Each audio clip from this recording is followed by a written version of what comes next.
Hi, Bill Jones from Turntastic Wood Designs. I got myself a new table saw a few months ago. The old one, I kind of burned it up, so I upgraded and got a new one. And been putting this off, but I finally got around to it.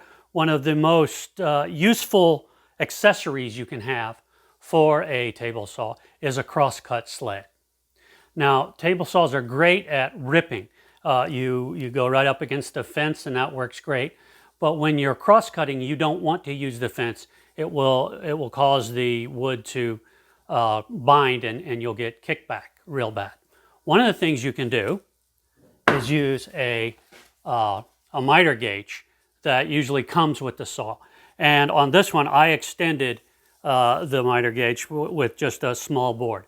And that works okay sometimes, but a miter sled is a much better option. Gives you a lot more control. And I chose the plan from Nick Ferry. And I will put a link in the description below to the plan that I chose. He has a really good design. And what I really like about the design is that it's got these two T-tracks in it that allow you to add accessories. If you've got a piece that's really small and you're nervous about holding it that close to the blade, you can put a toggle clamp in there and hold it down and your fingers don't get anywhere near it. And you can also add all kinds of jigs and accessories that you make yourself to put on it. I've got here, and we'll show an example of that, the 45-degree angle cutter, which makes it really nice for cutting miters like that. So if you'd like to see how I did it, stick around and I'll show you next. The first thing I did was to gather up all the needed materials. The plan lays out really well what you're going to need. I cut the piece for the bottom, both width and length.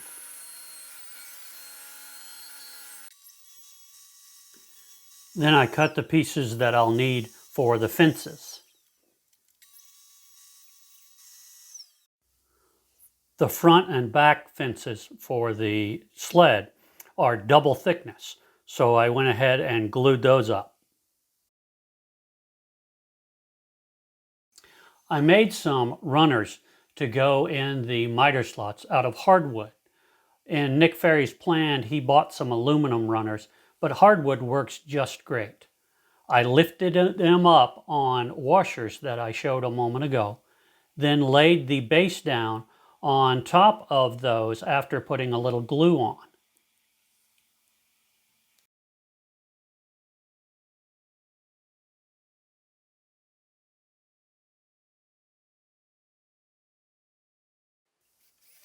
After the glue had dried, I went ahead and secured those runners even further using some brass screws, making sure that they were well countersink so they wouldn't scratch the table.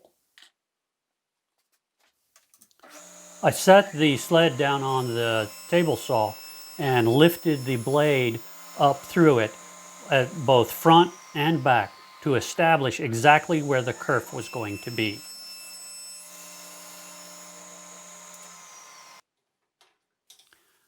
I cut dados using my stacked dado head cutter for the T-tracks. In my case, they were 3 3/4 inches from each side of the kerf.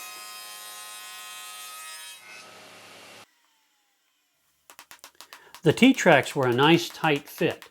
To attach them, I first used a self-centering drill bit just to poke a tiny little hole and then screwed the screws in by hand. You have to clip the ends off of the screws because they're just a little bit too long. Otherwise, they'll poke through the bottom and scratch your table.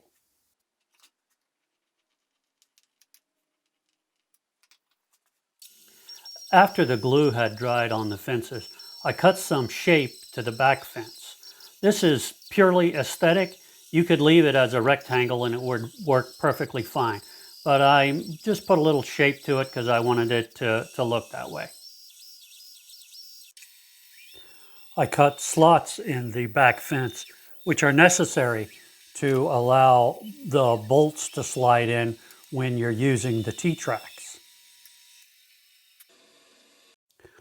I put a little dab of glue on the bottom of the back fence, clamped it in place, and then secured it with screws.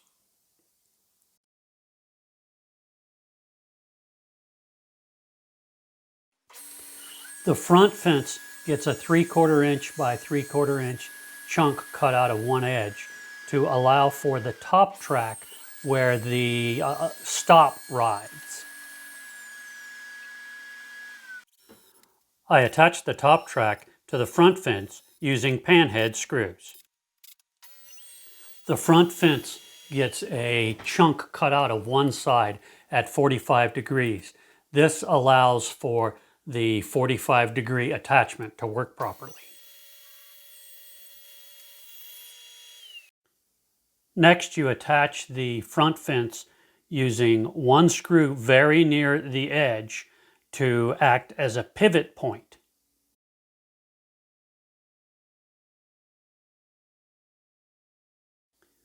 Then you do your best to get the fence exactly square to the kerf and attach a second screw and then test it. I sanded and waxed the bottom, and now the main sled is done. So I'll turn my attention to the 45-degree attachment. I cut out the pieces for the 45-degree attachment per the instructions. Then I went ahead and cut dados for the T-tracks that go on the fence for that. I attached the fences to the base of the 45-degree attachment using 1.5 inch wood screws. The plans show how to make little guards that go over where the blade exits. They're just little boxes, and I'm attaching those now. I added a couple of coats of my own mixture. It's boiled linseed oil, shellac, and denatured alcohol, all equal parts. Well, after 2 coats of finish and a light sanding, it's all done. It looks pretty decent, and it works terrific. I'll show some examples of that now.